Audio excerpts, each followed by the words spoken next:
عن عثمان رضي الله تعالى عنه أنه توضأ فأفرغ على يديه ثلاثا ثم تمزمز واستنثر ثم غسل وجهه ثلاثا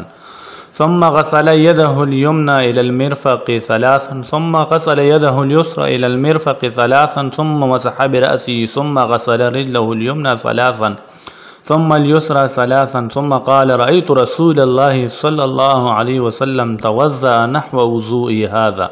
ثم قال من توضأ وضوئي هذا ثم يصلي ركعتين لا يحدث نفسه فيهما بشيء غفر له ما تقدم من ذنبه۔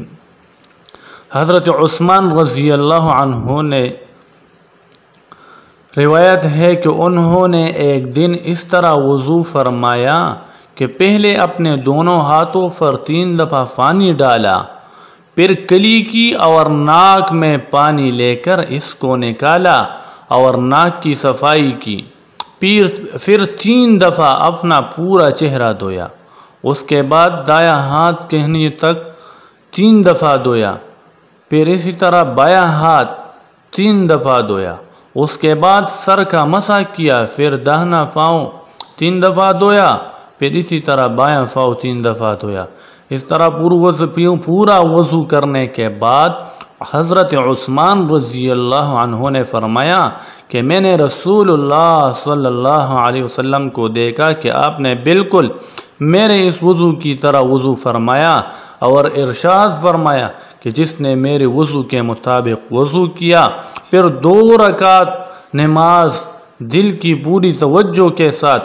ایسی بڑی جو حدیث نفس سے خالی رہی، یعنی دل میں ادھر ادھر کی باتیں نہیں سوچی، تو اس کے پچھلے سارے گناہ معاف ہو گئے۔ حضرت عثمان رضی اللہ عنہ نے اس حدیث میں رسول اللہ صلی اللہ علیہ وسلم کے وضو کا جو طریقہ کر کے دکھایا ہے، یہی وضو کا افضل اور مسنون طریقہ ہے۔ البتہ اس میں کلی اور پانی سے ناک کی صفائی سے متعلق نہیں بیان کیا گیا ہے کہ آپ نے کتنے دفعہ کیا، لیکن بعض دوسری روایتوں میں 3 دفعہ کی وضاحت ہے۔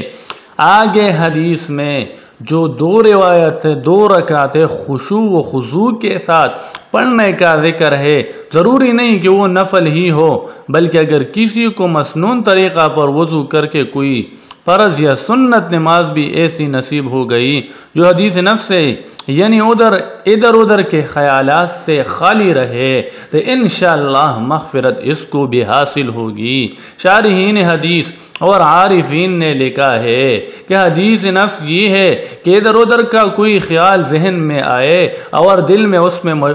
اس میں مشغول ہو جائے، لیکن اگر کوئی خطرہ دل میں گزرے اور دل اس میں مشغول نہ ہو بلکہ اس کو ہٹانے اور دفع کرنے کی کوشش کرے تو مضر نہیں، اور یہ چیز کاملین کو بھی پیش آتی ہے۔ ابو حیات سے روایت ہے کہ میں نے حضرت علی رضی اللہ عنہ کو دیکھا، آپ نے وضو اس طرح فرمایا، پہلے اپنے دونوں ہاتھوں کو اچھی طرح دھوئے یہاں تک کہ ان کو خوب اچھی طرح صاف کر دیا، پھر 3 دفعہ کلی کی، پھر 3 دفعہ پانی ناک میں لے کر اس کی صفائی کی، پھر چہرے اور دونوں ہاتھوں کو 3 دفعہ دھویا، پھر سر کا مسح 1 دفعہ کیا، پھر دونوں پاؤں ٹخنوں تک دھوئے، اس کے بعد آپ کڑے ہوئے اور کڑے آپ نے وضو کا بچا ہوا پانی لے کر پیا۔ حضرت علی مرتضیٰ رضی اللہ عنہ نے اس طرح پورا وضو کر کے دکھانے کے بعد فرمایا میں نے چاہا کہ تمہیں دکھلاؤں کہ رسول اللہ صلی اللہ علیہ وسلم کس طرح وضو فرمایا کرتے تھے۔ جیسا کہ حضرت عثمان اور حضرت علی رضی اللہ عنہما کی ان حدیثوں سے معلوم ہوا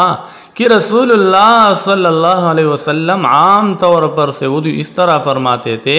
کہ دھونے والے اعضاء کو 3 دفعہ دھوتے اور سر پر 1 ہی دفعہ فرماتے، لیکن کبھی کبھی آپ نے ایسا بھی کیا ہے کہ دھوئے جانے والے اعضاء کو بھی صرف 1 ہی مرتبہ یا صرف 2 ہی مرتبہ دھوئے، اور آپ نے یہ بتانے اور دکھانے کے لیے کیا کہ اس طرح بھی وضو ہو جاتا ہے۔ اور یہ بھی ممکن ہے کہ کسی وقت پانی کی کمی کی وجہ سے اپنے ایسا کیا ہو۔ عبداللہ ابن عمر ابن العاص رضی اللہ عنہ سے روایت ہے کہ سعد ابن ابی وقاص رضی اللہ عنہ وضو کر رہے تھے اور اس میں پانی کے استعمال میں فضول خرچی سے کام لے رہے تھے۔ رسول اللہ صلی اللہ علیہ وسلم ان کے پاس سے گزرے تو آپ نے ان سے فرمایا، سعد، یہ کیسا اسراف ہے، فضول خرچی ہے، یعنی پانی بغیر ضرورت کیوں بہایا جا رہا ہے سعد؟ انہوں نے عرض کیا، یا رسول اللہ، کیا وضو کے پانی میں بھی اسراف ہوتا ہے؟ یعنی کیا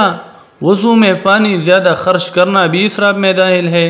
آپ صلی اللہ علیہ وسلم نے فرمایا، ہاں، یہ بھی اسراف میں داخل ہے، اگرچہ تم کسی جاری نہر کے کنارے ہی پر کیوں نہ ہو۔ حدیث سے معلوم ہوا کہ وضو کے آداب میں سے یہ بھی ہے کہ پانی کے استعمال میں احتیاط سے کام لیا جائے۔ مفتی عبد الرؤوف صاحب مدعوذلہ اپنے وعظ میں فرماتے تھے، آج میں ایک گناہ کا ذکر کرنا چاہتا ہوں جو ہمارے معاشرے میں بہت زیادہ پھیلا ہوا ہے اور اس کی طرف توجہ بہت کم ہے، اور وہ گناہ پانی کو ضائع کرنا ہے۔ یہ گناہ بھی بہت ہی زیادہ عام ہو گیا ہے اور ساری دنیا میں پھیلا ہوا ہے۔ خاص طور پر وضو کے دوران بہت زیادہ پانی ضائع کیا جاتا ہے، اور پانی کا اسراف بلا شبہ ایک گناہ ہے، اور اگر اس کی عادت پڑ گئی تو اور زیادہ سنگین ہو جاتا ہے۔ اس وقت یہ حالت ہے کہ اس گناہ کی عام عادت بن گئی ہے۔ حضرت ابو ہریرہ رضی اللہ عنہ سے روایت ہے کہ رسول اللہ صلی اللہ علیہ وسلم نے ایک دن فجر کی نماز کے بعد بلال رضی اللہ عنہ سے فرمایا، تمہیں اپنے جس اسلامی عمل سے سب سے زیادہ امید، خیر و ثواب ہو وہ مجھے بتلاؤ،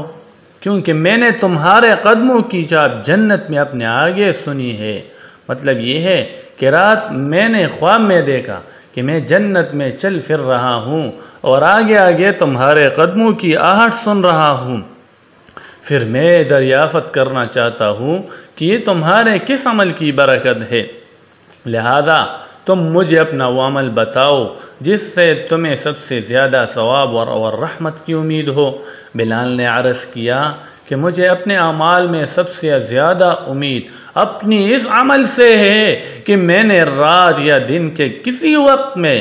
جب بھی وضو کیا ہے تو اس وضو سے میں نے نماز ضرور ہی پڑھی ہے، جتنی نماز کی بھی مجھے اللہ تعالیٰ کی طرف سے اس وقت توفیق ملی۔ اس حدیث میں رسول اللہ صلی اللہ علیہ وسلم نے حضرت بلال رضی اللہ عنہ کے قدموں کی آہٹ جنت میں سننے کی جو اطلاع دی ہے، یہ خواب کا واقعہ ہے، اس لیے یہ سوال پیدا ہی نہیں ہوتا کہ بلال رضی اللہ عنہ زندگی ہی میں جنت میں کس طرح پہنچ گئے۔ البتہ حضور صلی اللہ علیہ وسلم کا خواب میں حضرت بلال کو جنت میں دیکھنا اور اس کا بیان فرمانا اس بات کی قطعی شہادت ہے کہ حضرت بلال جنتی ہے، بلال جنتی ہے، بلکہ درجہ اولیٰ کے جنتیوں میں سے ہے۔ اس حدیث کا خاص پیغام یہ ہے کہ